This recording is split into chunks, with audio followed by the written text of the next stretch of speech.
Welcome to the Tez Down.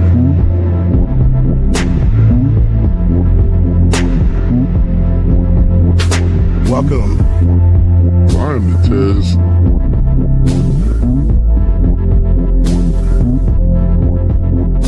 Mic check 1 2. Welcome.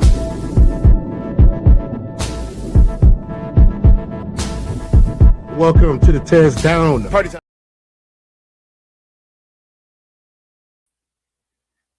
Oh yeah, welcome to the Tez Down. I am Tez. That's me. It is True Crime Monday, everybody, and I'm glad to see y'all faces in here already, bright early this morning. What's up, Soft Rain? How you doing? It's gonna be one banger of a show today, so we gonna go ahead and make it happen, Captain. That's what we're gonna do. What do I got for you guys today? It's La Cosa Nostra day on the True Crime Monday, but we must start today with a Bears game. Bears versus Packers. We've been talking a whole lot of crap about that young boy Caleb Williams. We're gonna go ahead and show you a little bit from Caleb Williams and what he did to the Green Bay Packers over the last couple of days. And we're going to talk a little bit more about that. And then we're going to go into La Cosa Nostra. So thank you guys for coming in so far. Thank you guys for the likes that you guys are throwing out there. Thank you guys for supporting the Tez. I hope y'all liked my new intro. I thought it was pretty cool myself. I thought it was pretty cool. I really did. So let's go ahead and see what's going on.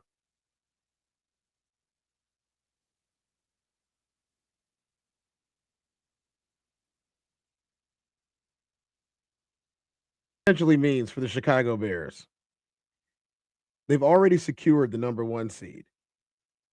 And by securing the number one seed in their division, they're in the number 2 overall. They have a chance to have the number 1 seed. The Bears could potentially finish first in the NFC. And that's fantastic if they do.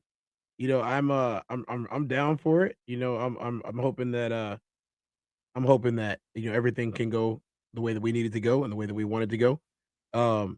Because this is going to be great if it does for the city of Chicago. So I wore my Bears jersey for the first time this weekend, and it looks like it paid off for the Chicago Bears, and it definitely paid off for me. So this is fun being able to see this nice little layout that I got here. I think that looks pretty cool. If I do say so myself, Billy, if you do show up, no, you cannot buy my hoodie. This is my hoodie. I wore it on purpose. So, the guy that we're going to be hearing from today is Sammy Gravano. If y'all ever heard about Sammy Gravano is nicknamed Sammy the Bull. And Sammy the Bull, we're going to see exactly what he did in La Cosa Nostra. In the mob, that's what we're going to see. We're going to see exactly what Sammy did. So, without further ado, let's get started on our True Crime Monday true crime story. Let's make that happen for us. That's exactly what we're going to do. Rest of the family and bosses and underbosses of the other families. I think we totaled over 38 convictions. He arguably led to the demise of organized crime in New York. When the former Gambino underboss decided to reveal the truth about legendary Michael Franzese, what's up, Billy? How you doing, everyone man? was left in shock. The question, what was he really like while in the mafia? With his answer, Sammy Gravano just tore down one of the most carefully protected stories in mob history. For decades, Michael built a clean image as the good mobster, the man who walked away from the life without betraying anyone. Sammy the Bull was a street thug who grew up in Bensonhurst. He gravitated towards the world of organized crime as a young boy. But according to Sammy, that image hides something much darker. In a single interview, he hinted that his escape wasn't luck, faith, or redemption. It was something else no one ever dared to mention. Until now. So, was Michael Franzese ever really clean? Let's find out. Behind the facade.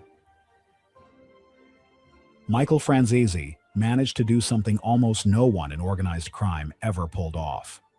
He became a legend without being feared or hated. Back in the day, he was the businessman, the one who supposedly used his brains instead of bullets. And when he left the life behind, he did it without pushing anyone under the bus. To the public, that image became his armor. People saw him as the mobster who made millions without the bloodshed. The man who turned the mafia into a corporate boardroom and left it all behind without a bloody trail. Michael himself leaned into that narrative. In interviews and appearances after leaving the life, he described himself as someone who never hurt anyone and walked away clean. "I never sent anyone to jail," he often said. He claimed he wanted to prove that a man could be part of that world and still keep his morals intact. For a long time, it worked. Fans bought into the idea that he had been smarter than everyone else. Yeah, they that he did. outplayed both the government and the mafia. During his rise, Michael became one of the highest-earning members of the Colombo crime family, often referred to as a capo regime, a captain who ran lucrative rackets under the family's umbrella. His empire centered around a multi-million-dollar gasoline tax scam during the late 1970s and early 1980s. According to law enforcement reports, the operation defrauded the government of hundreds of millions by exploiting loopholes in fuel taxation. Michael's crew would buy fuel from wholesalers. So here's what I'm starting to see. So one of my major issues has not just been the mob itself and what they've done and the people that they've taken out and ended in that type of situation. No, one of my issues that I've always noticed and what I've always seen is that it seems to me that for the most part they are choosing other alternative ways to not just defraud the government, but to also pay less money and less taxes and to get things done in the community that they live in. I'm not glorifying it at all. I'm just saying that like maybe they had some things figured out that some of the other agencies didn't know. And it's hard to fault them because of everything that was going on and the way that the government was squeezing their businesses while they were doing things, especially back in the in some of the older times. So that's not an endorsement. That's not me saying that I think that it's okay. That's me saying that I think that they're a little bit more, forthcoming than what people might assume. That's just, an opinion that I might hold. We're gonna see. Sell it to retailers, and then disappear before the tax bill came due.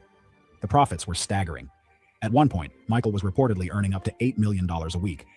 That kind of money made him a target, both from within and outside the organization.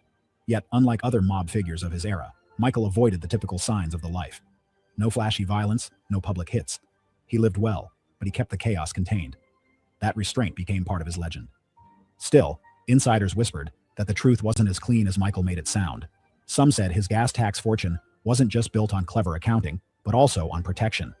The kind that came from men who enforced his business with fists and guns. Former associates claimed that in New York, no one moved that kind of money without paying tribute to those capable of violence. Even as the FBI built cases around the gas tax scheme, Michael maintained his composure. When he eventually pleaded guilty to racketeering charges in 1986, he served about 8 years before being released in 1994. By then, many expected him to vanish, like most who walked away from that world. But he didn't. He reinvented himself. After his release, Michael built a second career as a motivational speaker and author. He toured churches, schools, and conferences across the country, sharing stories about redemption and faith. He wrote several books and appeared in documentaries, telling people how he found God and left the life behind. To his audiences, he became the ultimate symbol of trans. I'm probably gonna have to say it. I'm gonna say it. I become so annoyed every time that someone does some of this crazy stuff that they do. Oh man, I messed up my camera. But I become annoyed every time that these people do this crazy stuff that they do, and then the minute that they get caught and return back to their life, they decide that they want to be so holier than thou, so godly. They want to just turn to Jesus to wipe away all the mess that I've done over all this time and all the people that I've hurt. It's so annoying that this happens every single time. And it's almost as if they think that they're going to be able to just return to normal life because, oh, you know what? I'm not a crim anymore. I'm not out here in organized crime. I'm not out here, doing the same stuff that I was doing before. And guess what? I got a dose of Jesus. I ate some of the sacrament. It's like your earthly crimes are not absolved just because you picked up an old book. They're not. You can't do like and then they always want to blast about it and talk about it. And this is why, even if you're not a religious person, you would view the entire religion and the people that are portraying it as, oh, they're a changed man. Yes, they might be a changed man, but they still got to pay for what they did. It's seriously a mess. Transformation. The mobster who got out without ratting. But that's where the tension began. Because Sammy Gravano didn't believe it. Sammy's name carried a very different kind of weight. Known as the Bull, he made his reputation through violence. He was John Gotti's underboss in the Gambino family, one of the most powerful mafia organizations in America. Sammy admitted to participating in or ordering 19 murders, and his reputation was that of a man who would do whatever it took to maintain order and loyalty. When the government finally caught up with Gotti and him in the early 1990s, Sammy made the decision that changed everything. He flipped. His testimony helped convict Gotti, ending the reign of the so-called Teflon Don. To law enforcement, Sammy was the ultimate witness. To the underworld, he was the ultimate traitor. Yet, Sammy owned it. He never denied what he did. He told his story in detail, the hits, the betrayals, the power games, on his podcast and in interviews. He said he cooperated because Gotti had already betrayed him, and that survival meant doing what was necessary. What bothered... So, AKA, he snitched. I want you guys to understand that completely. He did snitch. That's what he did. Yeah, $8 million a week. We're talking about people who are making $8 million a week doing what they were doing illegally. What's up, Kay? How you doing? Nice to see you in the building. Nice to see you in the building, Kay. How you feeling?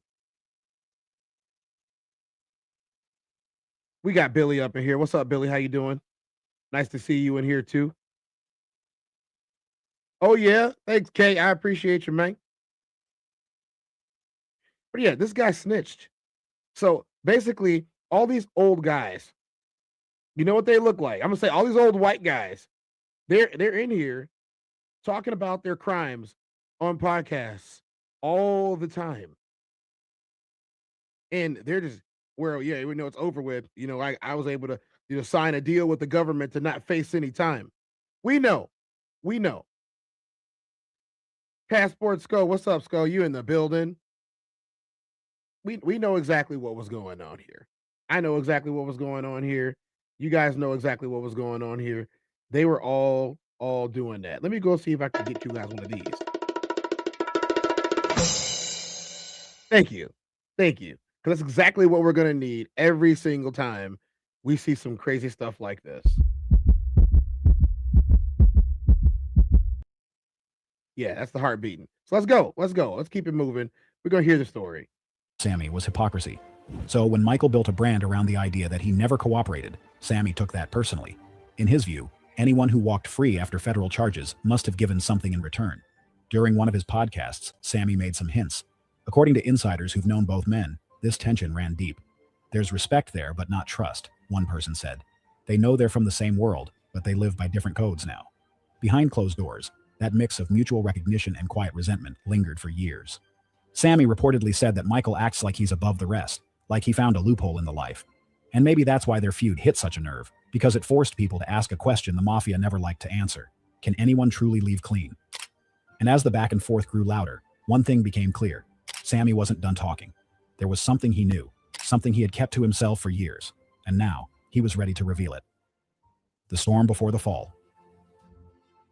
Before the cameras, the interviews, and the podcasts where Sammy Gravano revealed what Michael Franzese was really like while in the mafia, there was a world built on silence. A world where respect was earned in blood or in dollars, and where breaking that silence could mean the end. Inside that world rose two men who couldn't have been more different, yet somehow were destined to clash. Michael Franzese and Sammy Gravano. Michael grew up in a world where the rules were written by men who ran New York from the shadows. His father, John Sonny Franzese, was a feared underboss in the Colombo crime family. From an early age, Michael saw the way power worked, in social clubs, in envelopes of cash, and in whispered deals behind closed doors. After his father was sent to prison, Michael stepped into the life almost naturally. Insiders later said he had a sharp mind for business and a rare sense of discipline for someone raised in chaos. While most young soldiers earned their keep through hijackings and gambling, Michael saw a bigger opportunity, an opportunity that would bring in millions without a single bullet fired. By the late 1970s and early 1980s, he had perfected what became known as the gas tax scheme. The plan was deceptively simple: buy gasoline in bulk, sell it to gas stations across the East Coast, and avoid paying the federal and state taxes that were owed on. So for those of you who don't understand what that's called, that is called a racket. That's called a racket. So I know a lot of people are wondering, what is a racket? What is that doing? This is a racket. This is when you come up with a scheme to basically tax your people, but without paying the government. And this is exactly what they did. This was like their bread and butter, finding new rackets to put up. Each gallon. The unpaid tax money turned into profit, an ocean of it. According to investigators, the operation was raking in as much as $8 million a week at its height. Michael's network stretched from New York to Florida, with shell companies set up to keep the money flowing and the authorities confused. Even federal prosecutors admitted that the scale of the operation was something they had never seen before. He became known as the Yuppie Don, wearing sharp suits, driving luxury cars, and living a life that looked more like Wall Street than the mafia's old Brooklyn roots. But in the shadows of another family, a very different kind of power was rising. Sammy Gravano, known on the streets as the Bull, had climbed the ranks of the Gambino crime family with a reputation built on violence and loyalty. His rise came through blood, not business. He was known as the man who got things done when others hesitated. By the time he became underboss, his name carried weight that few dared to challenge. In 1985, the mob world shifted when Paul Castellano, boss of the Gambino family, was gunned down outside Sparks Steakhouse in Manhattan. According to multiple reports and court testimonies, Sammy was deeply involved in planning that hit, a move that cleared the path for John Gotti to take control. From that moment, Sammy became a national name. I mean, I think even after we do this today, we're going to have to take some time to look at some of these other families and some of these other connections. So already we've got a bunch of names. We've got the Gambino crime family. We've got the Chicago outfit. We've got the Las Vegas outfit. We've got Michael Francese. I do not know how to say that man's name for real. We got Sammy the Bull Gravano. And so far, this is where we're at. We're talking about them bringing in $8 million a week. Yeah, we do. Her trial should have been what, last week? Matter of fact, Rain, if you send me something on this, we can cover it towards the end today because we're gonna have time. We're gonna watch this for a couple more minutes, guys, and see what where this breakdown is and where Sammy fits in, and then we're gonna watch Sammy Gravano testify to the U.S. Senate. It's going to be huge. I haven't seen it yet. It's going to be. I have never watched it, and it's rare that you ever see this footage, especially if you're not looking for it. So we're going to do it together. To law enforcement, he was the man behind the bloodiest takeover in modern mob history. To his peers, he was proof that power could be taken, not just inherited. While Michael was counting millions, Sammy was enforcing rules with violence. One controlled fuel depots and accountants. The other commanded killers and crews. They lived in the same city, operated in the same era, yet their paths never quite crossed. Not yet. Each man represented a different side of the same coin. One with brains, one with brutality. Still, both shared one truth. Power always came at a cost. Federal agents were closing in on every family, planting bugs in clubhouses, flipping informants, and using racketeering laws to bring down. Well, I mean, what did you think was going to happen? We could come back. It's time to see what he had to say. We're going to see what the man had to say himself. That's what I want to see. I want to see what he said that made them all so mad at him, and how he was able to Each man represented a different side. Going to prison for the rest of his life. We're going to find out, and we're going to find out right now. This feedback isn't mine, guys. It is of the broadcast. Mr. Chairman. Okay.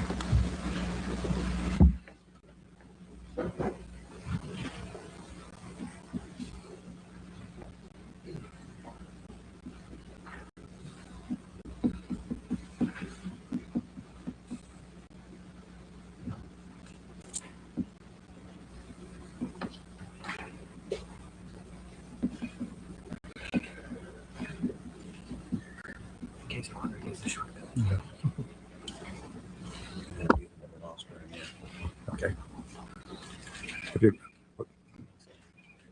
if you would remain standing, please. Our first witness is Salvador Gravano. Mr. Gravano is currently in federal custody and cooperating with the government while awaiting sentencing. Mr. Gravano has testified as a government witness in several major trials and will be testifying in additional upcoming cases.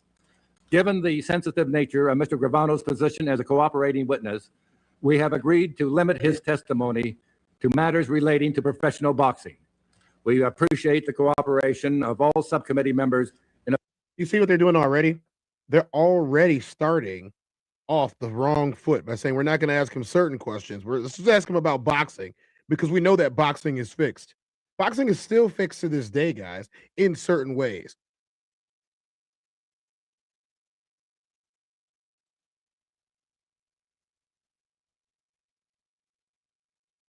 So, I mean, you know what? Let's let it go. Let's let it go. Let's see what slop they decide to shovel down our throats all these years later. This was in 1993. He went from being Sammy the Bull to Sammy the Rat Gravano. Abiding by this understanding. Mr. Gravano, we swear in all the witnesses before this subcommittee, so if you'll hold up your right hand, I'll give you the oath. You swear the testimony you give before this subcommittee will be the truth, the whole truth, nothing but the truth, so help you God. I do. Thank you. You can be seated. You go ahead. Mr. Gravano, you have an attorney with you today. Mr. Chairman, my name is John Gleason. I'm an assistant United States attorney in Brooklyn, New York. Okay.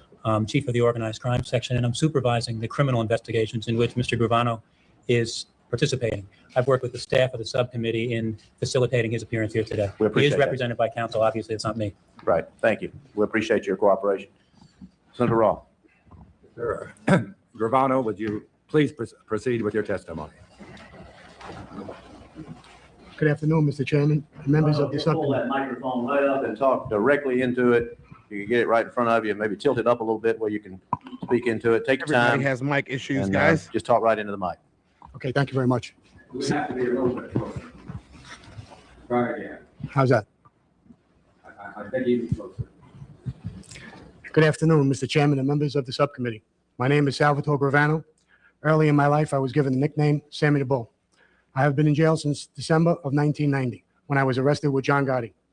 I was his underboss and second of command of the Gambino family.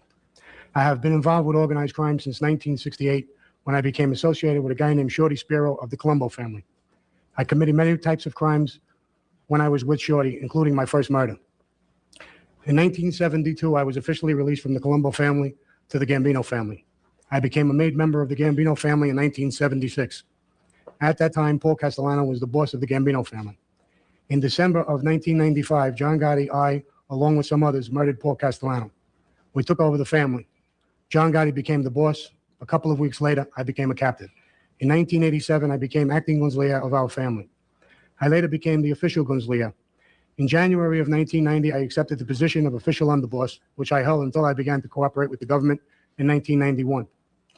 I decided to cooperate before we, meaning me, John Gotti, and our acting Gunzlier, Frank Locascio, went to trial. I testified in that trial and some others. I'll be testifying at more trials in the near future. As part of my deal with the government, I pleaded guilty to a charge that has a 20-year maximum sentence rather than the life sentence that I was facing if convicted at trial. As part of my cooperation, I told the government about my life of crimes, including the fact that I participated in 19 murders. As a member of our family's administration, I helped John Gotti run the family. My primary responsibility was controlling the construction industry in New York. I did this by working with union officials and companies that were owned or controlled by our family, and by dealing with other families who also controlled certain unions and companies. I have been asked to testify here today about the mob's involvement in professional boxing. I don't know much about what other families have been doing in boxing, but I do know about our family. The Gambino family has basically gotten out of boxing sometime around or before 1960. We were involved in other things that made more money, but I have always had an interest in boxing. I boxed a little when I was in the Army, and I picked it up again a few years before I was arrested. I would go to Gleason's gym in Brooklyn every week and work out. Sometimes I would go a few rounds with other people who trained there. I often attended fights in New York and New Jersey, including the Mike Tyson-Larry Holmes fight in 1988 in Atlantic City, which I attended with John Gotti. I got to know a heavyweight named Ronaldo Snipes and his manager, who I knew as Sal. I tried to set up a fight between Snipes and Francisco Damiani, who was the undefeated European and WBO heavyweight champ. Damiani was with an organized crime family in Italy. Since our family had close ties with the Italian family, I was able to set up a meeting with Damiani's people. They came to New York and we discussed the possibility of a fight with Snipes. At that time, Damiani was already scheduled to fight Ray Mercer. One of the things I did to try to arrange a Damiani-Snipes fight was to reach out to set up a meeting with a guy who was in charge of boxing for Donald Trump. I believe his name was Mark Edis. Oh, we Snipes. can't. Hey, we cannot. We cannot overlook that. I'm going to go back. We're going to hear that again. Has basically gotten out of boxing sometime around or before 1960. We were involved in other things that made more money. But I've always had an interest in boxing. I boxed a little when I was in the Army, and I picked it up again a few years before I was arrested. I would go to Gleason's gym in Brooklyn every week and work out. Sometimes I would go a few rounds with other people who trained there. I often attended fights in New York and New Jersey, including the Mike Tyson-Larry Holmes fight in 1988 in Atlantic City, which I attended with John Gotti. I got to know a heavyweight named Ronaldo Snipes and his manager, who I knew as Sal. I tried to set up a fight between Snipes and Francisco Damiani, who was the undefeated European and WBO heavyweight champ. Damiani was with an organized crime family in Italy. Since our family had close ties with the Italian family, I was able to set up a meeting with Damiani's people. They came to New York and we discussed the possibility of a fight with Snipes. At that time, Damiani was already scheduled to fight Ray Mercer. One of the things I did to try to arrange a Damiani-Snipes fight was to reach out to set up a meeting with a guy who was in charge of boxing for Donald Trump. I believe his name was Mark Edis. Snipes, his manager Sal, and I met with this Mark in Atlantic City. He told us that a fight between Damiani and... Mind you guys, this was 1993 at this point. Trump's concrete contracts. That's what it's starting to sound like, right? Snipes would sell. Mark thought it would be even bigger if Snipes had a high ranking with one of boxing's sanctioning bodies. Joe Watts, who was an associate in our family, told me that he had someone in Las Vegas who could help us get a ranking for Snipes. Watts arranged a meeting for me with Joey Curtis, a boxing referee in Las Vegas. Joey Curtis has once visited our club, the Ravenite Social Club in New York City. So I went to Las Vegas with two of my friends and our wives. After we had dinner with Curtis, I took him aside and asked him if he can get Snipes moved up in the rankings. Curtis said he could move Snipes up in the rankings of the World Boxing Council, which is based in Mexico. Curtis said that this would cost $10,000, but because it was a favor for John Gotti, he might be able to get it done for about $5,000. My idea all along was to use Damiani-Snipes fight as a setup fight to get Damiani a big payday against Mike Tyson. My plan was for Snipes to have a high ranking and then make it look good but lose to Damiani. I never discussed this with Snipes because Damiani lost to Mercer, which put Damiani out of the picture for a major fight. I'm sure that we would have had no problem in convincing Snipes to lose. Another boxer our family has an interest in is Buddy McGirt, who recently lost his WBC welterweight title. His manager is Al Cerdo, who is a Gambino family associate. Al Cerdo is with Jojo Carrazzo, who is a made member of our family. I know Al Cerdo is with our family because Jojo put it on record with his captain, Peter Gotti. Also, a beef came up between our family and the Buffalino family about who McGirt was with. Eddie Scandria, the gunslinger of the Buffalino family, complained to John Gotti that the Buffalinos had a piece of McGirt. Gotti told me to arrange a meeting with Scandria and Jojo to resolve the beef. I actually had several meetings with Jojo and Scandria about this. Jojo said that he had paid Scandria some money to walk away from McGirt. But now Scandria wanted back in because McGirt had done... Look, I'm telling you right now, I always feel like one of the funniest names in the world is McGirt. I don't know why I think that name is so funny. Maybe it's because I used to watch this show on Adult Swim called Home Movies. But the name McGirt just always makes me laugh. And every time he says it, like I want to chuckle so bad, but I'm trying my best to not do that.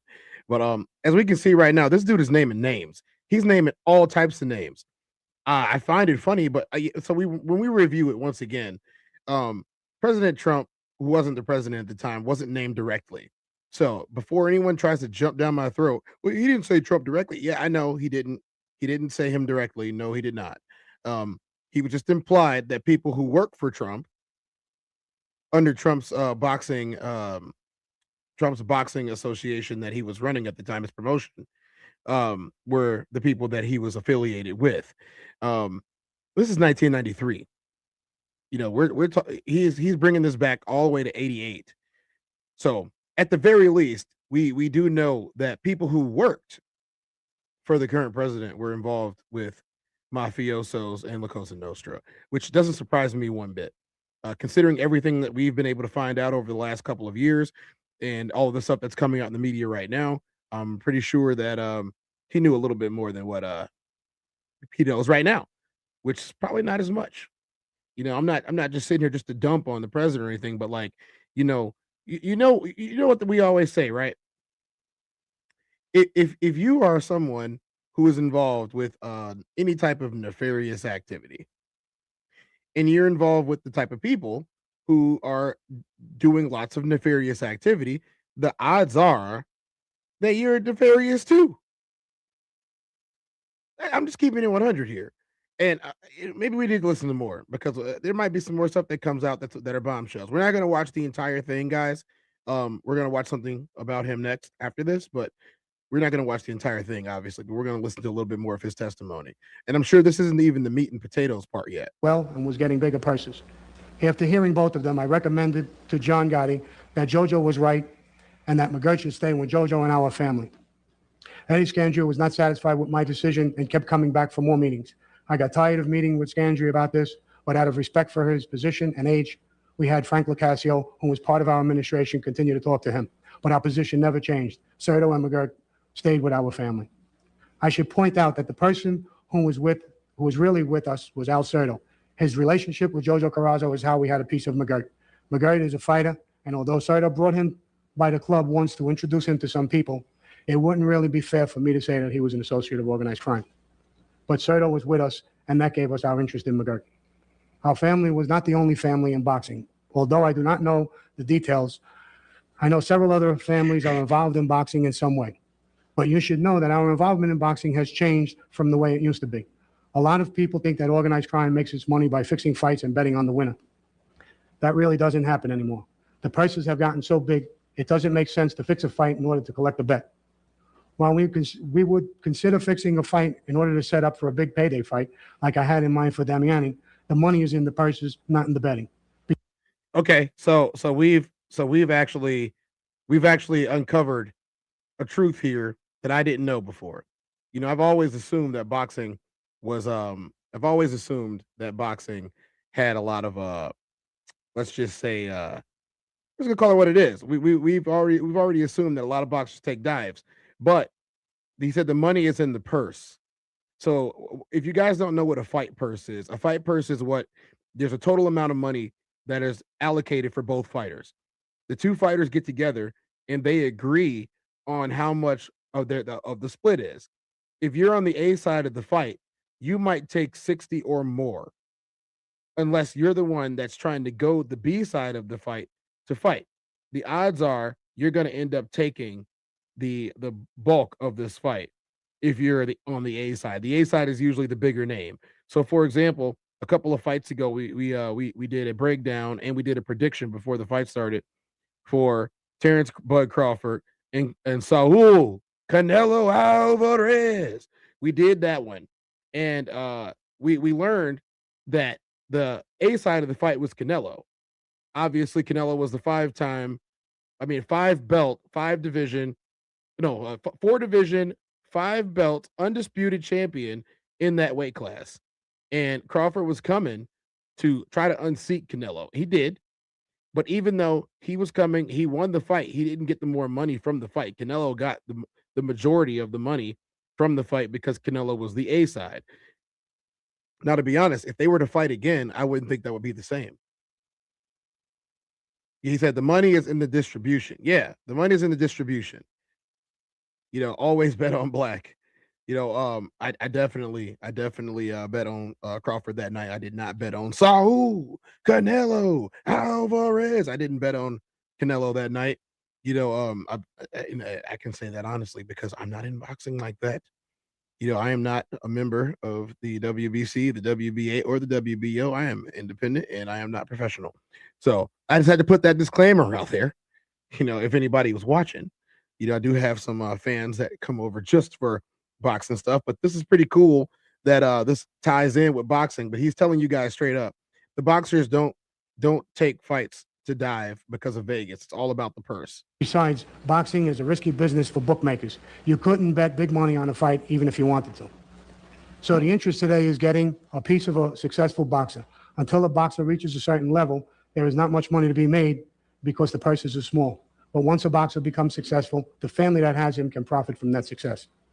Now, because of the size of the purses have gotten so big over the past 20 years, organized crime is more and more interested in getting back into it. At this time, I will be happy to answer any questions that you might have about organized crime and boxing. Thank you, Mr. Gravano, and I'll ask you just a few questions and then turn to Senator Roth and my colleagues. You state here that you, quote, you couldn't bet big money on a fight even if you wanted to, end quote. What do you call big money? I would imagine from anywhere from 40, 50,000 and up. You can't place bets any larger than $30,000, $40,000 on a fight today? Not with bookmakers in the street. No, they probably wouldn't take that kind of action. And has that changed over the years? You could bet big money in the past and can't now, or what? Yes, years ago the purses were rather small, and they would filter out the betting, and they were more likely to get the bet in years ago than they are today. Why is it that bookmakers won't take big bets on fights today? Do they worry about the fights being fixed? What are they worrying about? They worry. I would imagine they worry about fights being one-sided. I don't know as far as being fixed, but some of the fights are total mismatches, and they really wouldn't want to get involved in the action of it. And there's no way to establish odds. Is that right? When you got a mismatch? Well, they do, but they won't take big money. They'll take small money, 1,000, 2,000, maybe 5,000, maybe even 10,000 if you find a fairly large bookmaking operation. But I really don't believe that they would go overboard in with bets on. When did that change? What time period? And what caused it to change? I They've would always been imagine one-sided fights, have they not? But I would imagine that they walked away. When organized crime walked away from the boxing industry, I believe our betting slowed down. I believe the whole thing stopped in that area. When did organized crime walk away from the boxing industry? In the time when Rocky Marciano and people like that were involved, our people, meaning mob people, were involved, and we had closer ties to boxing, and I would imagine there was a lot more betting and a lot more situations. Bookmaking and bookmakers, I think, became a little more sophisticated. There's even some tracks, horse betting races, and some tracks that they would stay away from and they wouldn't take action on. There was also some games that they wouldn't take action on, but they might take action on, if you wanted to call a knockout, which round or something like that, which would make the bet very, very hard and complicated. And what? Not to change pace, but this actually makes a lot of sense as to why Pete Rose was so mad for so many years, because Pete Rose only bet on himself to win, and sometimes he didn't. This is a literal snitch letting everyone know that, hey, that's not how things are working. Like, you guys think that works this way. It hasn't worked that way in 40 years or so. What were the ventures that were so profitable that organized crime basically decided to walk away from boxing after the Marciano era? What things shifted in organized crime then? Was that when organized crime started getting into narcotics, or what were the things that were so lucrative that organized crime lost interest in boxing?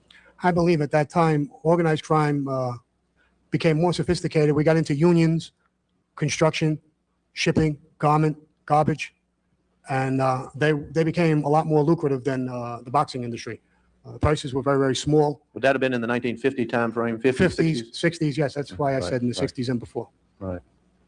When did organized crime get back into boxing? Well, over a period of time recently, we've had an interest. Again, talking about my own family, going down to Gleason's gym, I met some fighters and tried to put something together. I had conversation with John Gotti and myself, and John had urged me to see if we can reach out and put together some possible gyms or promoters or fights and see if we can get back involved in the boxing industry. In that period, I found out that we would be able to reach certain people who are rather successful in the boxing industry, and I felt that given enough time, we would be able to go back into it. And during what time frame was that when you had these discussions with John? This was a while, maybe a year, maybe a little bit more before I was arrested and stopped, maybe even a little bit before that. So more coming up. from Sammy the Bull. But as you guys can see, the mafia had their hands in just about every cookie jar that existed. You know, that's not something that you want to take lightly. You know, in the years since this has happened, um, this guy, Sammy the Bull Gravano, has decided that he wanted to become a canary. And a canary is somebody who sings for the powers that be.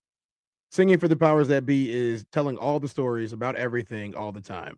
And when he discovered that he could go on YouTube and give podcasts and stuff like that, he decided that's what he's going to do. He said, I'm going to go on the internet and I'm going to tell all these stories because I've already done my time and they can no longer prosecute me for anything else. He got immunity for the bulk of what he's did, which is why he's a free man today. He's in WITSEC, which is witness protection. And this is some of his stories that he's going to tell. He's going to tell a story right now.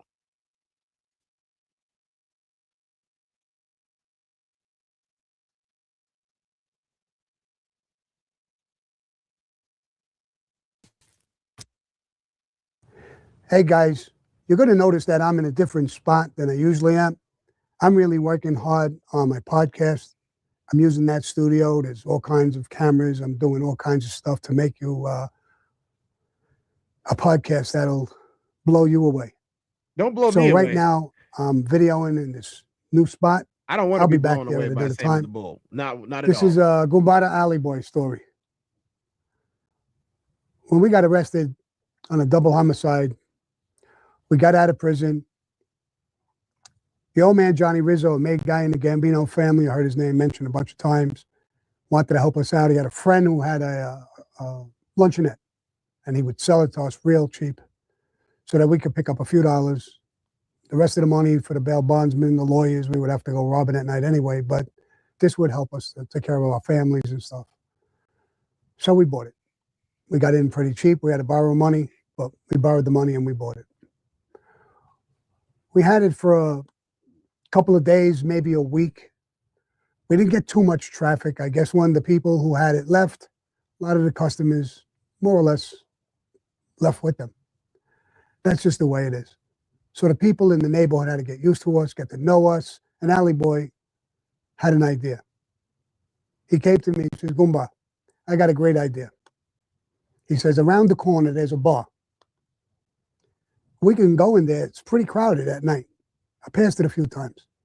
Meet the people, buy them a drink, introduce ourselves, make them know who we are. They like us, they'll come in.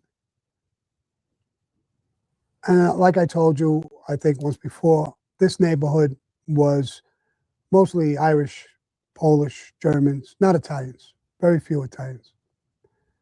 So maybe that was keeping them out, who knows? So I said, all right, that's a good idea, let's go in there. So we got done that night and we went in the bar.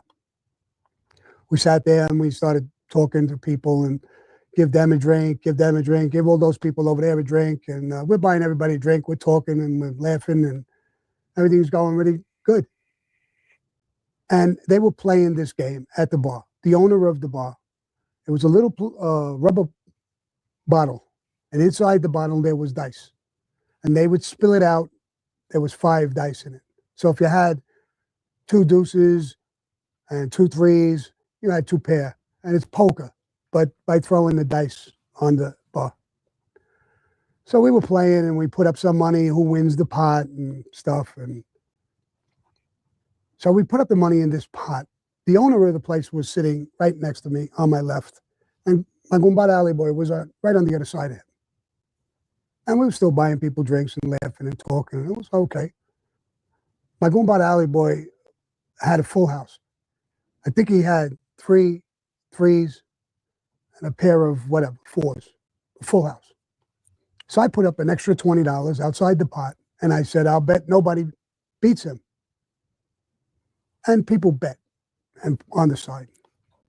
So one guy went, he didn't beat him. Next guy went, he didn't beat him. Next guy went, he didn't beat him. I went last and I got 4 of a kind and I beat him. So I took all the 20s, came to about $100, and I took the pot, it was another $30, $40, whatever it was, and put it in a stack on top of the little stack of money I had in front of me. And we're still all laughing, smiling, give everybody a drink. And the owner, pretty big guy, tall guy, he grabbed my money, the whole stack, and put it on top of his money. So I smiled, I laughed, I figured he's clowning or playing. And then I said, "What are you doing?" I had a little smile on my face. I wasn't What are you mad. doing? I wasn't sure what he was doing. And he said, "This is my bar. This is the way it goes. Now I think you should get the fuck out." I couldn't even believe my ears. I looked at him, and I looked past him to Ollie Boy. Ollie Boy was on the other end. He was looking at me, and he went with his shoulders, picked his shoulders up. I know what that meant. We both threw a punch at the same identical time, and we caught him on both sides. Ooh. Really, really good shots. They hit simultaneously, which was really a matter of luck. Not for him. His face exploded. Teeth went flying. He went right down like a sack of potatoes. There was dead quiet in the place, and there was all giggling. A couple of people were smiling. Ollie Boy looked at me and says, "Gumba, go get your friend in the car." Now, my friend was a 38 revolver. So I said, "All right, Gumba." I went to my car, and I got the gun. That's one type of friend to have, isn't it? He said, "Go get your friend. Go get your friend. It's a 38 special." This guy is incorrigible already. He still has a smile on his face talking about him exploding somebody else's face. Came back in, I locked the door. I started walking behind them. A couple of you people thought it was funny when he took my money. You still think it's funny? And I started banging them on the head with the gun, slaps. I mean, we just took over this bar. Not only did I take the owner's, all of his. Ladies and gentlemen, this is a friendly reminder that your government and tax dollars are protecting this guy right now. This guy that's telling a story about brutalizing an entire bar full of people is being protected by your tax dollars and witness protection.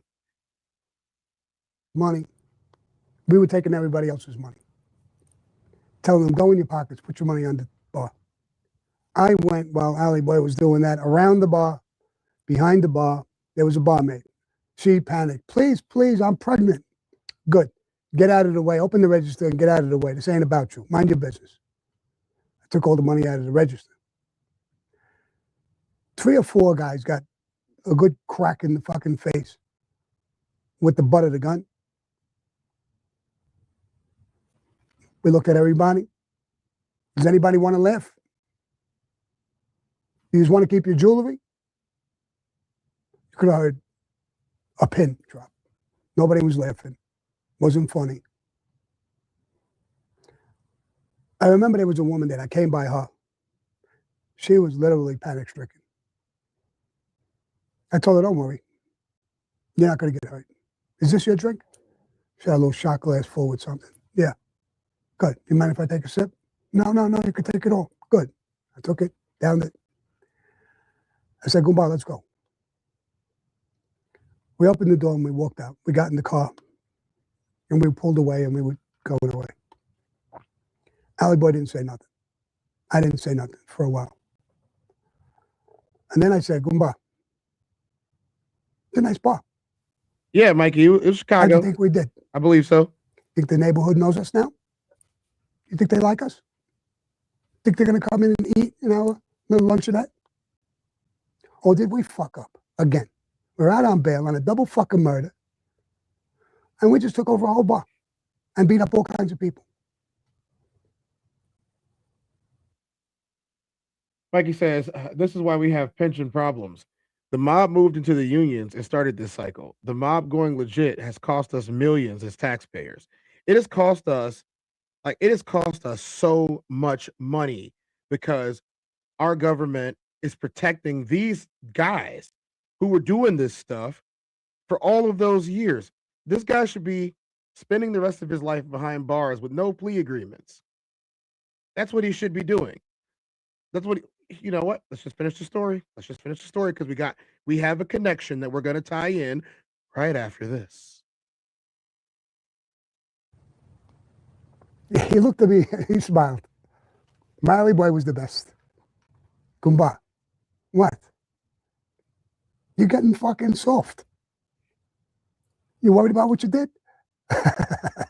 I said, I'm not getting soft, bro, but we're getting crazy now.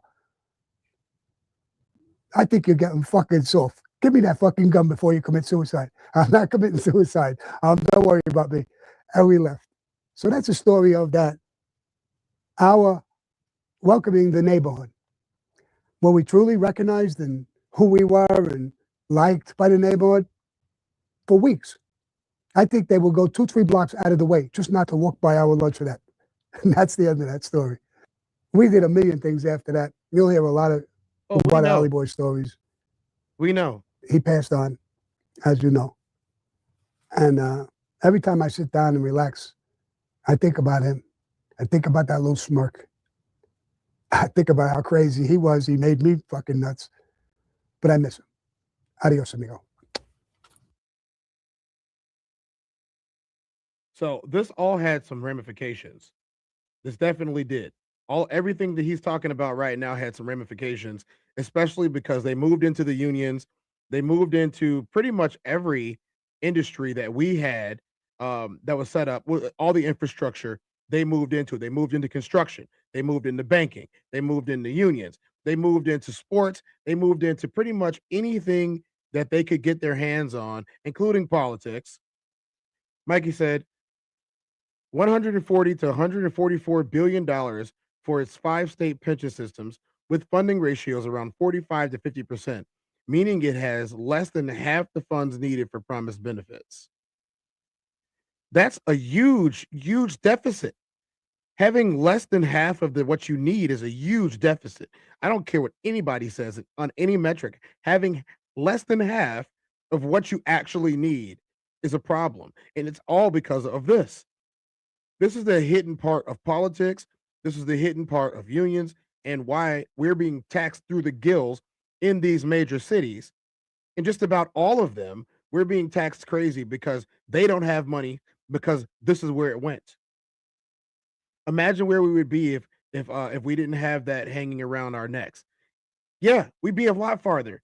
We're talking about 75, 80 billion dollars, 75 to 80 billion dollars that's just being held up this way. And it's being held up this way, and this segues us into the next part. So they moved into the Chicago mob. That's what they did. They moved into the Chicago mob, and some of these people are still active today in 2025. And obviously we're gonna let you see about it. They moved up into this, and some of these people are still active today, and we're gonna see about them too. When people think of Chicago, they picture deep dish pizza, towering skyscrapers, and a city. First of all, that wasn't deep dish pizza. And as a Chicagoan, I'm gonna tell you, we don't all sit around and eat deep dish pizza all day. That's actually a once in a while type thing for most Chicagoans. And for most of us, that's not even our favorite type of pizza. What you guys call tavern style has been around for ages. That is what the majority of us eat, is what you guys call tavern style. So I'm just letting you guys know that before we continue, because I'm a bit of a pizza fiend myself, and deep dish is not what I'm always going to. It's not my favorite, and I don't really know too many people who it is their favorite. There are some, but they're definitely in the minority. So they always say Chicago style pizza. All the pizza in Chicago is Chicago style pizza, not just deep dish. Remember him saying about, yeah, he told the United States Senate that they were in garbage collection, they were in unions, they were in construction, they were in the school system, they were in the local governments. They dominated infrastructure in these cities. I would hazard a guess they dominated infrastructure across most of the developed United States. These guys retired like kings. They didn't just retire like kings; they lived like kings too. $8 million a week. He was bringing in eight. He testified to the United States Senate that he was bringing in $8 million a week, which means he's probably bringing in double that. Just be honest. That's a lot of money. That's a lot of money, and $8 million in a 1 month is a lot of money. 8 million in 1 month is a lot of money. We're talking about $32 million a month or more is what we're talking about. 32 every month for 12 months. And that's just 1 year. Imagine how many years he was active before he got caught. Over 20 years of being active without being caught. So let's move into what happened with the Chicago mob and how it's still active today. Rich in history, but beneath that lively surface hides a ruthless underworld. On a cold night off Wolf Road in Westchester, the lifeless body of a 36-year-old Richard N. DePrizio. Mikey said, Rod Blago was one of them alley boys. His gang was called, no joke, the Gaylords. Yes, I remember during his case, they brought this up, but they really shoved it under the rug, didn't they? They really did shove the Gaylords under the rug. But yeah, Rod was. And as you guys are well aware, Rod Blagojevich, former governor of Illinois, is pretty good friends with Donald Trump and got a pardon from Donald Trump to get out of jail early. Donald Trump was also mentioned by Sammy the Bull Gravano in his testimony in 1993 to the United States Senate. Said it doesn't matter now, he's pardoned. Yeah, again, he got pardoned by Donald Trump. You know, I'm glad that you said something about that. But yeah, he got pardoned by Donald Trump. And that does make a difference. Guys, you have to start connecting the dots here. There are connected people who are running the country and basically running it into the ground because they can. They all live like kings, all of them. If you've seen their houses, if you've seen the types of things they do, the money that they spend, and then they want to sell you this myth of living underneath. Oh, you know, just be a little bit more meager, you know, don't buy the designer and don't do that. And they try to villainize it and say, oh, because you like nice things, then you're just you're just materialistic. You're materialistic. So was it materialistic when you bought a $12 million estate, or when you bought a golf course? You bought a country club and made it your house.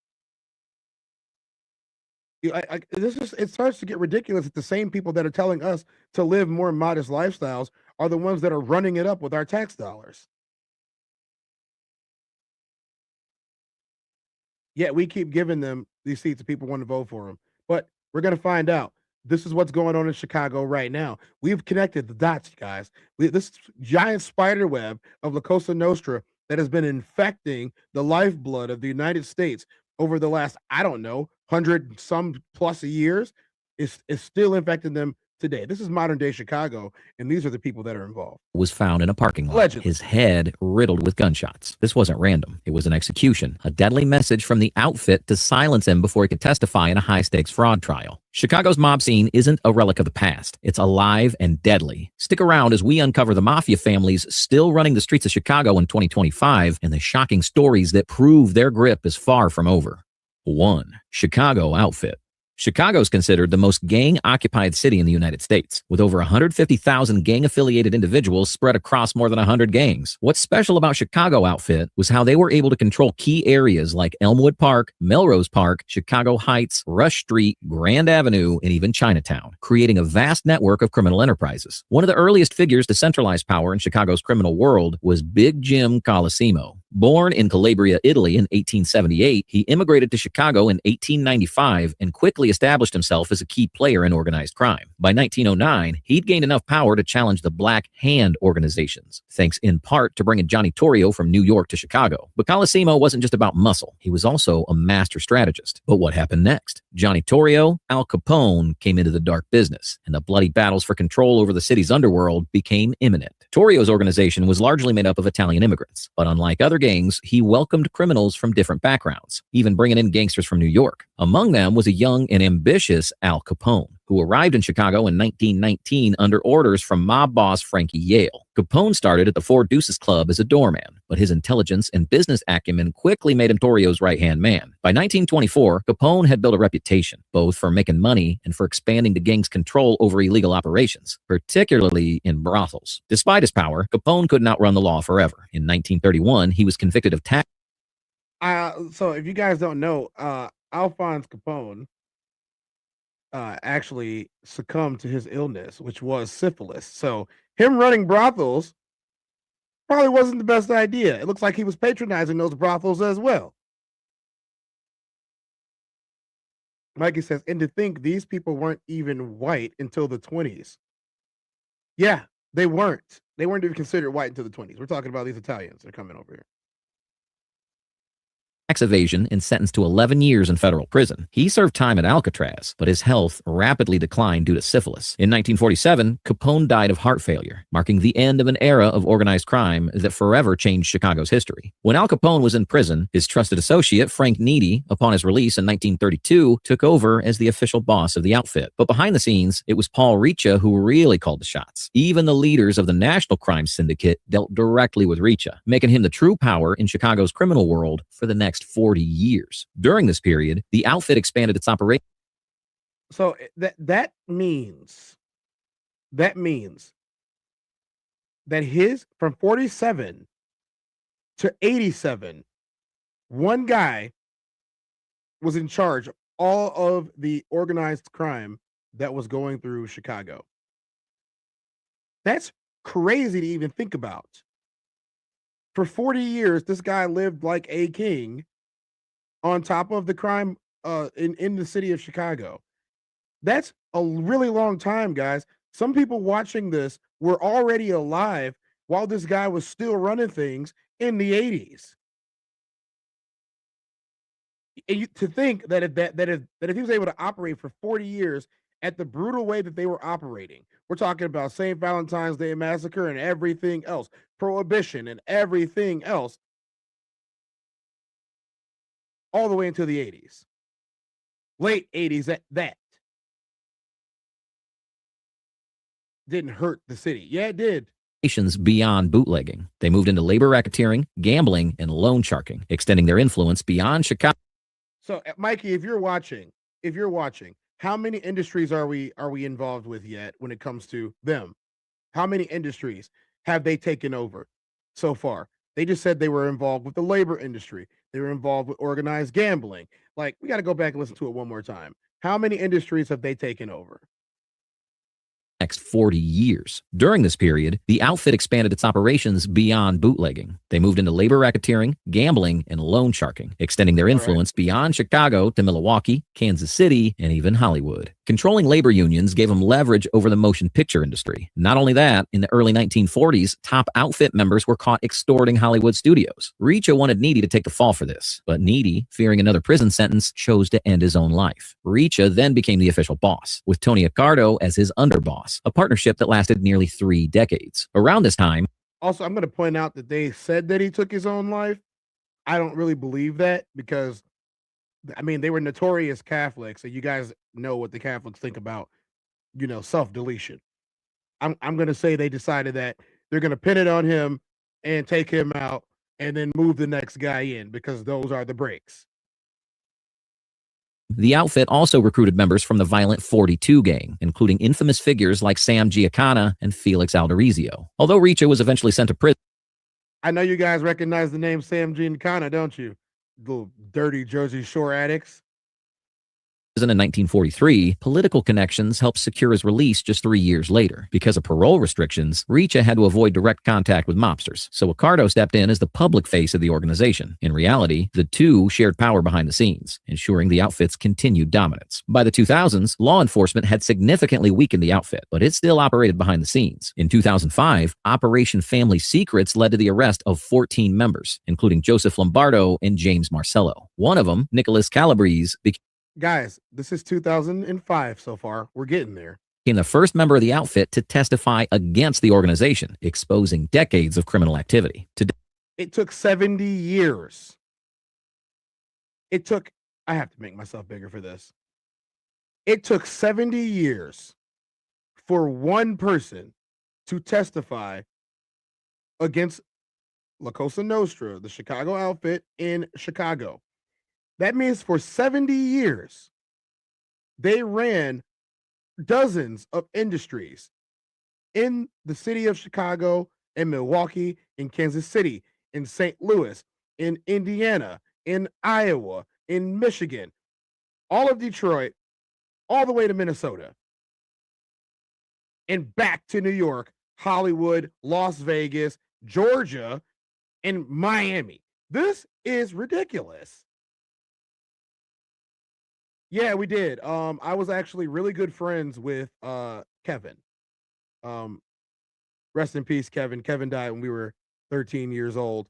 He got hit I wasn't there that day, which is great.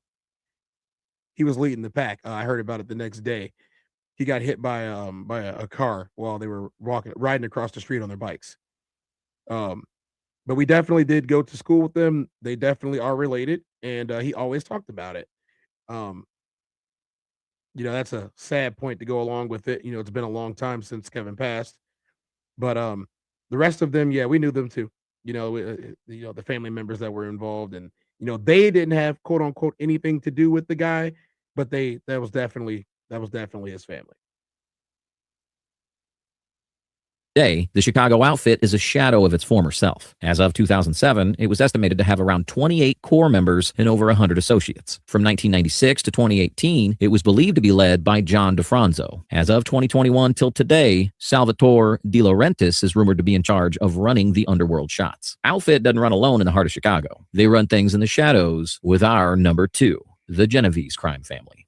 The Genovese crime family's origins also trace back to a bloody chapter in New York's underworld, beginning with the Morello gang of East Harlem, the city's first mafia family. It all started in 1892 when Giuseppe Morello arrived from Corleone, Sicily, soon joined by his half-brothers Nicholas, Vincenzo, and Ciro. Together, they built the formidable 107th Street mob, swiftly dominating East Harlem, parts of Manhattan, and the Bronx. Their influence grew through ruthless enforcement and criminal enterprises, cementing their place as a feared force in the city's emerging mafia scene. A key figure in Morello's empire was Ignazio the Wolf Lupa, a notorious mobster who controlled Manhattan's Little Italy. In 1903, Lupo strengthened his ties to the Morello family by marrying Giuseppe's half-sister, forming a powerful alliance. That same year, they launched a major counterfeiting operation, flooding Chicago and other parts of the U.S. with fake currency in collaboration with Sicilian mafia boss Vito Casciaferro. But their growing empire caught the attention of Detective Joseph Petrosino, who was investigating their involvement in counterfeiting, extortion, and a string of grisly murders known as the Barrel Murders. Their reign was abruptly halted in 1909 when Morello, Lupo, and their associates were. So, as you guys are well aware of, the Barrel Murders are exactly what they were. They were finding bottles in empty barrels of what could only be considered contraband at the time. Were arrested, leading to lengthy prison sentences that left the gang vulnerable to rivals. With Morello and Lupo out of the picture, power struggles erupted, culminating in the Mafia Camorra War, a violent battle between the Morellos and Neapolitan gangs from Brooklyn. The conflict escalated when key ally Giuseppe Gallucci was assassinated in 1915, triggering a wave of ambushes and assassinations. Nicholas Morello and his bodyguard were gunned down in 1916. But the tide turned in 1917 when police cracked down on the Camorra, effectively dismantling their power. By the 1920s, Prohibition transformed the underworld, sparking a new war for control over bootlegging operations. Later, Morello and Lupa came out of prison, but found themselves targeted by Brooklyn mafia boss Salvatore Diaghia, igniting a fresh round of bloodshed. But a rising force, an ally, Giuseppe Joe Masseria, emerged victorious, eliminating these rivals. He became the foundation for what turned out to be the powerful Genovese crime family. By 1950, the U.S. Senate launched a groundbreaking investigation into organized crime. The hearings exposed deep-rooted ties between the mafia and politicians. This sent shockwaves across the nation. One of the most notorious figures caught in the crossfire was crime boss Frank Costello. He was convicted of contempt of the Senate and was sentenced to 18 months in prison. Investigators also,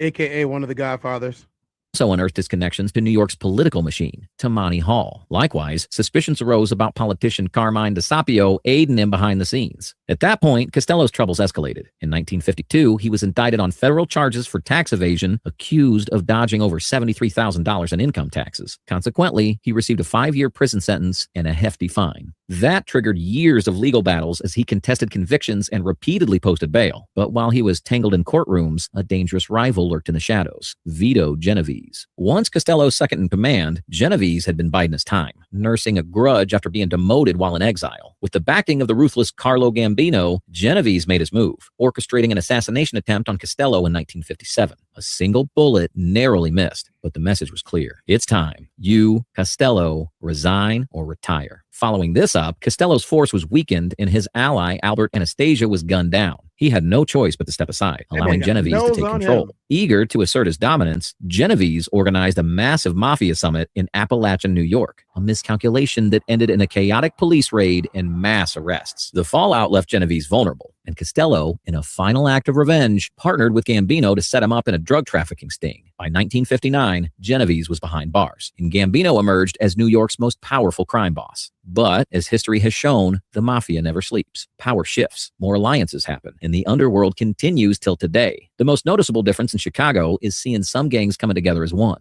For instance, the Folk Nation.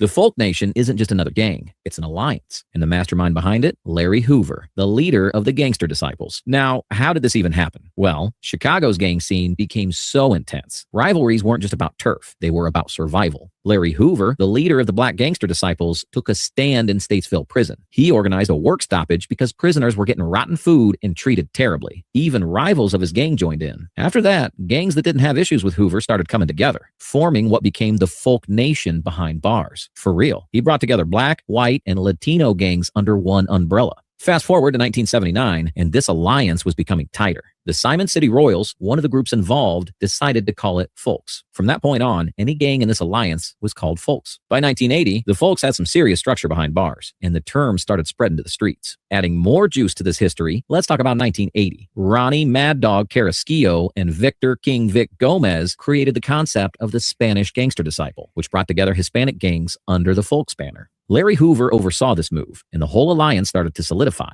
By 1981, a major meeting happened between the Simon City Royals and Black Gangster Disciples to make the alliance even more official. In 1981, Michael Mickey Bull Johnson and Richard Cold Black Doherty's were released from prison, and they helped spread the knowledge of Folks to the streets. They also divided up the public housing projects between the Black Disciples and Black Gangster Disciples. Again, and I'm going to point this out here, and I'm glad that I did. The mafia, La Cosa Nostra, had their hands in Chicago gangs. All of them. All of them. And from what we're finding out, they still do. So we're gonna keep watching it. Helping to clear up some confusion. The Folks weren't just a prison thing. They were spreading their influence on the streets with a whole set of symbols and fashion trends. They represented the right side, while the People Nation represented the left. The 1980s into the 90s was the height of the Folk Nation's power, with top gang leaders regularly posing together, almost like family. Though they might have reduced in numbers by the late 90s, some mobsters are still disturbing the streets. For instance, Lima and Thompson, two members of the notorious Folk Nation gang, are still very active in Brownsville. There was a time they were on a cruise driving in their neighborhood. One thing led to the other among the rival gangs. Before you know what's going on, someone was shot in the shoulder and even grazed in the back. Can you imagine the kind of fear that would bring to a neighborhood? This incident happened a few years back, eventually leading to a court arraignment in 2021. Fast forward to 2022, and the Folk Nation gangsters were still making headlines. In a case that really shook people, 7 members and associates of the gang were charged in connection with a drive-by shooting on Father's Day. This wasn't just a random event. There were firearms offenses tied to it as well. The case went to court in 2024, showing that the gang's influence and violence aren't going away anytime soon. Similarly, we see their rivals uniting as well. For real. It's crazy to see these gangs forming alliances, causing chaos and brewing violence in the communities. Now we need to discuss the People Nation. This is another active and influential gang alliance that continues to shape the street dynamics in the 21st century. Before we discuss this gang, take a moment to like this video and subscribe to Mob Boss.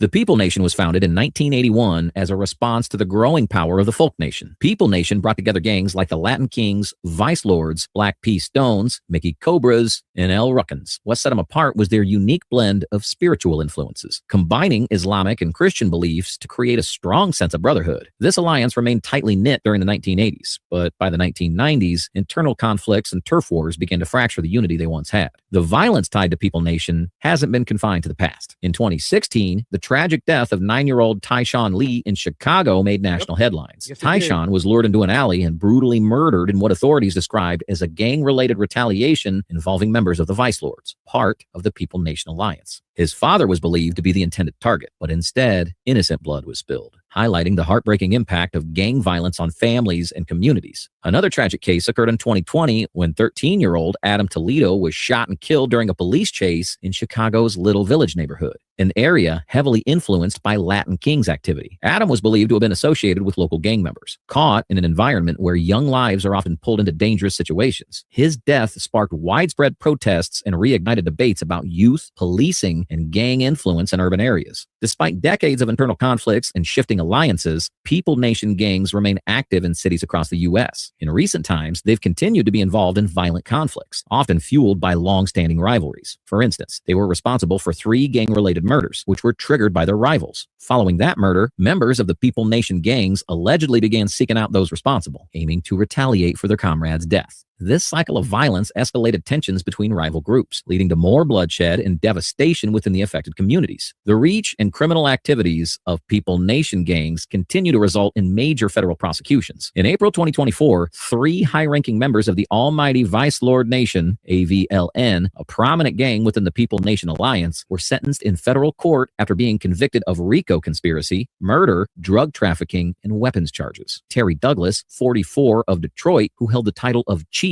and served as the Michigan leader of the traveling Vice Lords, received a 60-year prison sentence. His role was pivotal in coordinating gang operations across the state, including violent acts tied to drug. Notice that these guys that are even at a lower level than some of the guys on the top are getting much heavier sentences than guys who are admitting that they brutalized hundreds, if not thousands, of people over the years.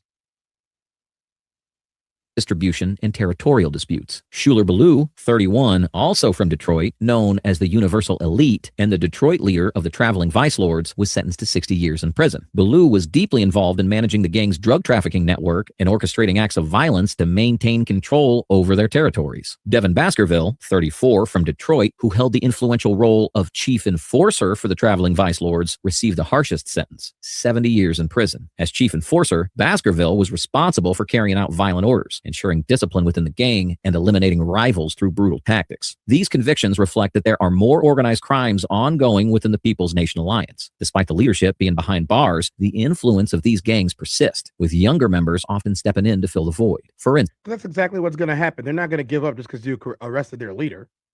The Goonies Gang, the Street Lords.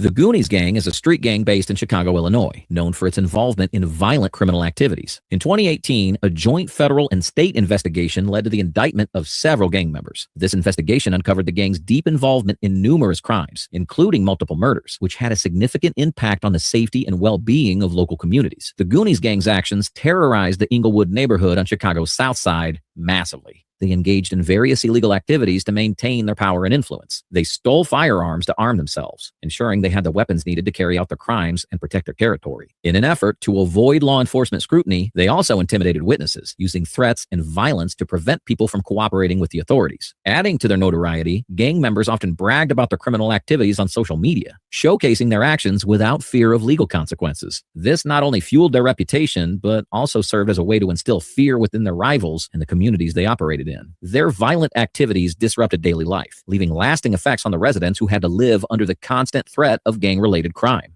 Overall, apart from these 5 major active gangs, there are countless other organized crime groups operating in Chicago, each with their own power struggles, criminal enterprises, and influence. On this note, we want you to know that the world of organized crime is always evolving. So, subscribe to Mob Boss, because there's always more to uncover. If you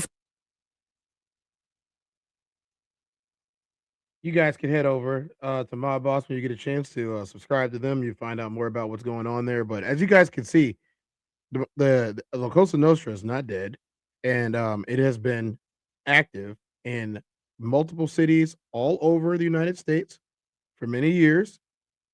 Chicago especially, New York especially, and all the previously aforementioned named ones. But this is what's going on. This is why everyone keeps saying that we have no money. You know, it's actually kind of disgusting if you ask me.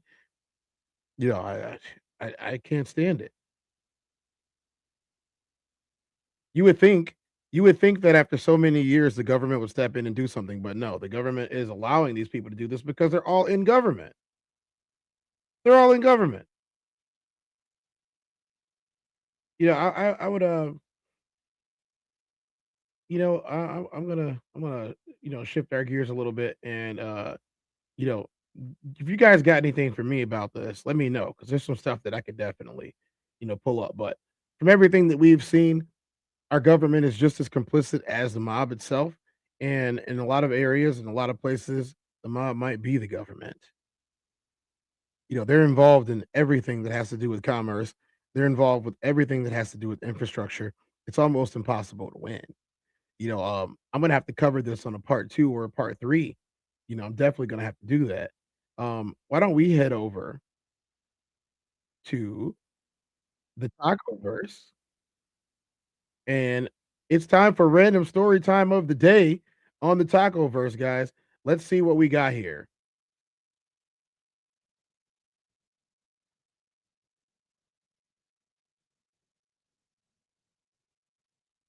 Yeah, we're gonna start here. It's a random story time of the day. We don't know what's gonna happen. We don't know what's gonna be said. Disclaimer for the test down that whatever they say does not have anything to do with the Test Down Show or any of the affiliates of the Test Down Show or any of the other shows that I've appeared on. This is not the opinion of the Test Down Show. This is a random story time from a random creator on TikTok, and we have not watched it. Make sure you guys get your questions in for chat Q&A because it is random story time and it's time for chat Q&A.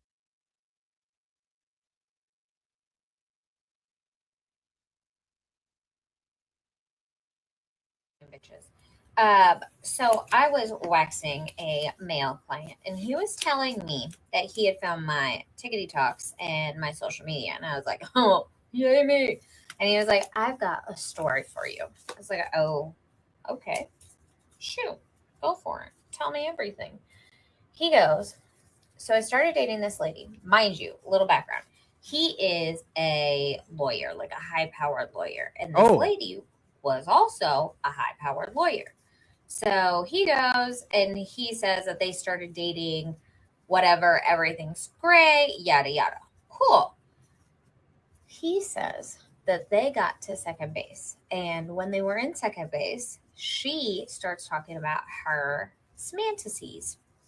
Now, one of her fantasies was that she wanted him. Are you going to wax yourself on live? Somebody that she's dating to commit a B&E in her house. Now, if you're not up with prison TikTok, that would be breaking and so in that process, he was like, I don't know if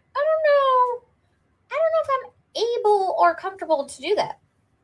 And she was like, "Please, I want somebody to commit a B&E and then grape me." Listen, guys. I don't care what she looks like. I don't care what anybody looks like. Please do not fall for this type of stuff. Don't do it. Please do not fall for this type of stuff. Do not go committing any horrible acts of fantasy for people because it could land you in a lot of hot water. So don't do it. I hope you're all smarter than that. And I was like, "She wanted you to do what now?" I was like, "I've only heard that." Take a look at that. I was like, "I've only ever heard of that in like my book talks." You know what I mean? Like, that's the only time that I have ever heard of that happening. People want you to do that in real life. He's like, "I don't know. I was going to ask you, do people want you to do that in real life?" And I was like, "Well, obviously you've met the person who wants you to do that. Are you going to? Like, are you going to?" It's a fair question. I want to know, are you going to do it? And he's like, "Honestly, I don't think so because there are so many legalities going into that." He's like, "That's at least a couple of felonies." And I'm like, "Well, yeah, but like, can you get her to sign documentation that maybe she's okay with it? Like NDA." And he's like, "NDAs do not protect against that." And I was like, "Okay, well, so what do you think you're going to do?" He's like, "I don't think I could do it. I don't think I can do this for her. And also, I don't think that this would be I would be scared for the rest of my life. Like, what if that came back to bite me in the ass?" And I'm like, you know what? She sounds like she wants to be bitten in the ass. Just break up with the lady. That ain't on me. I'm like, well, I mean, there has to be like legal, mind you, I am waxing my armpits, and we see. obviously I'm not doing this how I would do this on a client. This is just on my own body. Anyway, I'm like, but so I'm asking y'all, is there, like, y'all ever encountered this before? Y'all, like, do you sign paperwork? I don't know. Oh, I got it everywhere. Like, can you sign paperwork? I'm sure if Diddy could do it, you could do it. No. You know what I mean? No. Consensually, of course. No, we're not doing the stuff I that don't Diddy know. did. Look at that. Look at how crazy my hairs have grown. It doesn't look like I have a lot, but I definitely do. You know what? I love waxing. Submit your stories, guys. I need more like this. I need to know. Are you guys committing B&Es on the weekend to sexually gratify your partner? That's gonna be a big no from me. We're not doing that. We're not gonna do any of that stuff. Conversations with Soft Rain said, "What's the question?" Just came back in. So, the woman that we just saw waxing her armpits asked a question to a client that was a lawyer that came in. It was a male, and he said he started dating another lawyer, and she asked him if he would commit a B&E on her house and grape her. And he's asking if he asked the waxing lady if she had ever heard anything about this, or if this is something that women like. And she didn't really want to dive into it because it seems a little bit weird, but she told him, like, there's got to be some paperwork you can sign. And he was like, no, ain't no paperwork to protect you against that. Those are felonies, and he'd obviously be disbarred and stuff like that. It could just be a setup, especially if he's an opposing lawyer for a job. Yeah. Her name on TikTok is The Real with Ray. That's RAE. The Real with Ray. If you want to check that out, you can go ahead and do it on your own. No problems there. But that is what she said that she wanted him to do. And my advice is, if you meet somebody that has like a weird fetish like that, and you don't know whether it's legal for you to even do it, you probably shouldn't, because it seems to be a setup. If it seems like you could go to jail for it, you probably shouldn't do it. That's just my advice. No one has to take my advice, because I am not legal counsel for anyone, but I definitely am somebody who would not want to go to jail for, I don't know, a fantasy being fulfilled by somebody else. I'm gonna have to agree with other people on saying that no, you should not do this, and it's a bad idea. So that was random story time of the day, and I got something for you guys before we get up out of here. This is a PSA from the Raw Society Coalition. This is some of the other channels from the people that are going to be doing the show that we're going to be in on the February the 13th. The Raw Society Coalition is the channel on YouTube. Classic Codes is also Souls of Thought, Uncle Plug TV, Conversation with Soft Rain. You are here right now on the Test Down. But all of these other channels you can check out. They have their own content. They talk about the type of things they want to talk about. We're going to be doing a show live in Chicago, the same Chicago that we just talked about. We're going to be doing a show live in Chicago on February 13th. Make sure you guys go to the Raw Society Coalition page, or go to my Instagram page. As you can see in the bottom of the ticker, it is Soul Reaper 24 across the internet. You can click the link in the bio. It's an Eventbrite link to buy tickets. Tickets right now are on sale at a discounted rate because they are early bird tickets. I believe that changes after the first of the year. I'm not 100% positive, so don't quote me. But please go and get your early bird ticket, and I would love to see all of you guys there. We will be doing meet and greets. If you guys want to purchase any merchandise that might be there, we'll be selling merchandise there. You'll have a live rap show, and in between intermission, you'll probably have that as well. It's going to be funny, guys. It's going to be more lighthearted. It's not going to be, political issues or anything like that. We urge everyone to stay as authentic as possible, but this is supposed to be a fun event. Nobody's going to get mad. We're not going to be tackling ridiculous hard button issues that are going to make your girlfriend or your wife or the girl that you're eyeing across the table at the event upset with you and not want to give you some on Valentine's Day. So I'm going to play a video. It's a promo video from it. You guys can see one of the performing artists, as well as, you know, us on when they came up to visit us in Chicago. So us walking around to prominent places in Chicago, the Chicago outlets, as you guys may not be familiar with. Here you go. Here's a video from that day.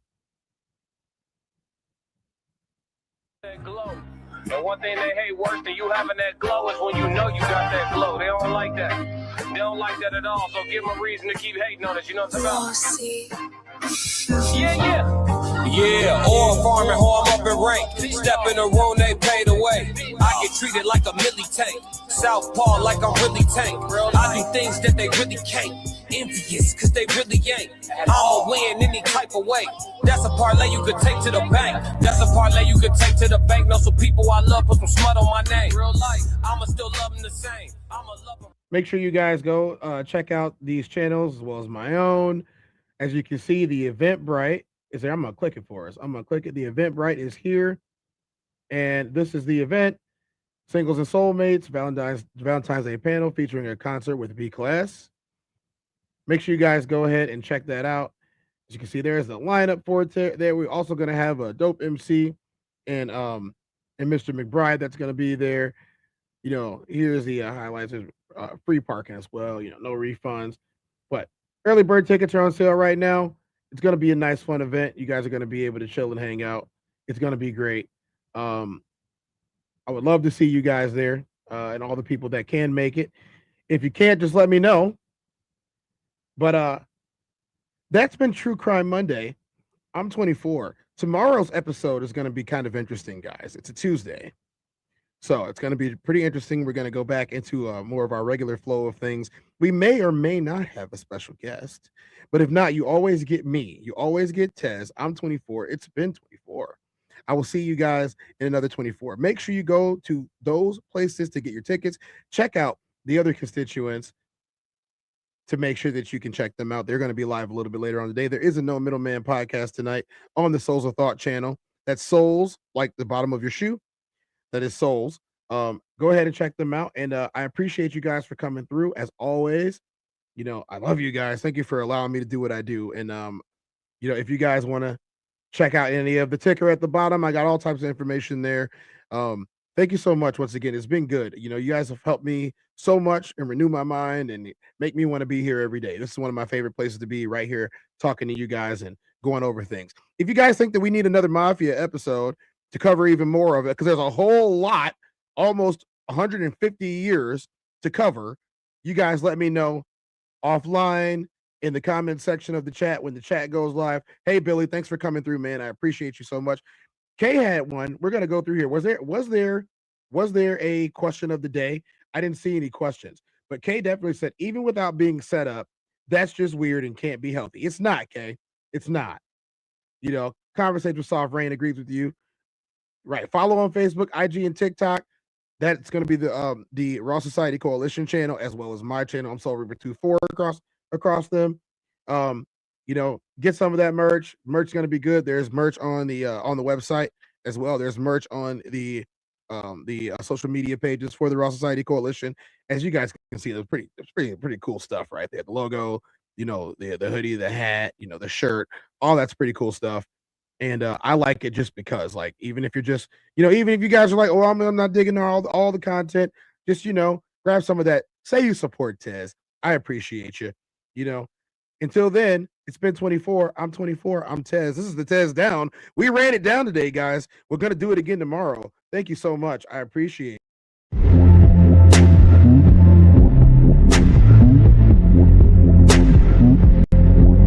I'm the Tez.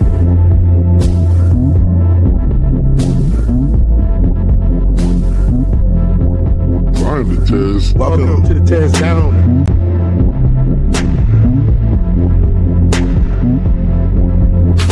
Welcome. I'm the Tez.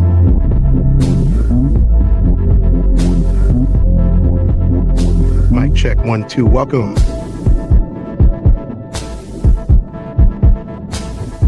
Welcome to the Tez Down.